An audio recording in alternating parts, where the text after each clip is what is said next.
We all know the widely accepted story. A clever psychiatrist steps into a haunted palace and miraculously cures a woman named Avni of dissociative identity disorder, or DID, using an elaborate placebo ritual. This conclusion offers a sense of security. It suggests that no matter how ancient or terrifying a superstition might seem, modern medical science can easily categorize and conquer it. However, very deep within the Narayanpur archives lies a set of clinical notes that make a standard psychological diagnosis impossible. According to these records, the patient exhibited physical anomalies during the night. Her rigid body would levitate 3 feet into the air, a mechanical action that defies every known law of physics and human biology. She also began speaking fluently in archaic 19th century Bengali. Her vocal cords produce layered, unearthly voices simultaneously, using a dialect she had never learned or been exposed to in her life. Facing symptoms that broke every known medical rule, the doctor found himself trapped between a truth he couldn't explain and a lie he had to maintain. To protect the public's perception of reality, he presented the world with a fictional diagnosis of DID. This psychiatric evaluation served as a calculated smokescreen. It buried a forbidden supernatural event from 1820 under a layer of modern clinical jargon, allowing the world to ignore the horror beneath. Back in 1820, the Narayanpur Empire was controlled by King Radhakrishna. He ruled with absolute cruelty, driven by the fact that his body was rotting alive from a terminal, incurable disease.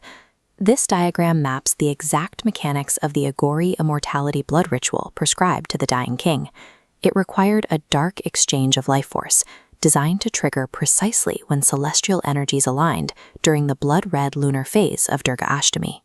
The ritual carried one strict biological requirement: the execution of a pure woman who possessed deep generational knowledge of secret tantric arts. Manjulika perfectly fit these parameters. Her public role as a court dancer masked her true identity. She was the daughter of the ancient Kali temple's chief tantric priest, making her the ideal occult vessel. Driven entirely by a selfish terror of his own mortality, the king weaponized her sacred bloodline, transforming a palace built for art into a highly engineered occult slaughterhouse. On the night of Ashtami, the trap was set inside a hidden dungeon known as the Third Room. Manjulika was bound in heavy chains on the stone floor, positioned directly beside a roaring sacrificial fire. Her lover, the royal sculptor Shashank, broke into the chamber in a desperate rescue attempt. He was overpowered by guards, and the king brutally beheaded him right in front of her.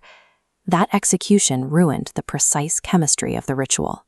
Shashank's blood physically splashed into the sacrificial fire, instantly contaminating the king's immortality spell. Manjulika immediately seized control of the broken ritual. She wiped Shashank's spilled blood onto her own forehead, invoked a forbidden tantric curse of eternal suffering, and then intentionally threw herself onto the king's drawn sword. The botched ritual immediately trapped her vengeful spirit inside the chamber. The king's physical flesh began to boil and rot like acid, driving him into such immense agony that he blinded himself with his own hands. Manjulika's suicide operated as a tactical, supernatural strike. It permanently fused her vengeance into the very architecture of the Third Room, forcing the state's most powerful tantrics to physically seal the heavy doors to contain the fallout. When Avni finally broke the locks on the Third Room, she offered a physical body to a curse that had been waiting in the walls for nearly 2 centuries. The climax in that room went terribly wrong. When the dummy's head was severed, the spirit recognized the deception instantly and physically attacked Dr. Aditya. Bleeding and out of options, Aditya completely abandoned his scientific training. He pulled out ancient Agori ashes and recited blood-soaked mantras he had secretly acquired to fight back against the spirit. Using these specific countermeasures, he forced the spirit back into the confines of the Third Room, sealing the doors with a customized tantric lock. The subsequent DID diagnosis was a strategic public relations lie. By framing the horror as a severe mental health trigger, Aditya sanitized the event, forcing society to quarantine the palace forever without asking dangerous questions. Today, the physical consequences of that cover-up remain visible. The Narayanpur ruins sit entirely abandoned, strictly restricted by official government mandate. Locals still report audio anomalies near the perimeter. On the specific lunar phase of Ashtami, the sounds of a sitar and a dancer's heavy ankle bells continue to echo from the restricted zone. Modern society heavily relies on clinical science as a comforting blanket against the dark. But the reality is that Manjulika was never cured. She remains contained within a physical boundary, waiting for the next weak mind to open the door.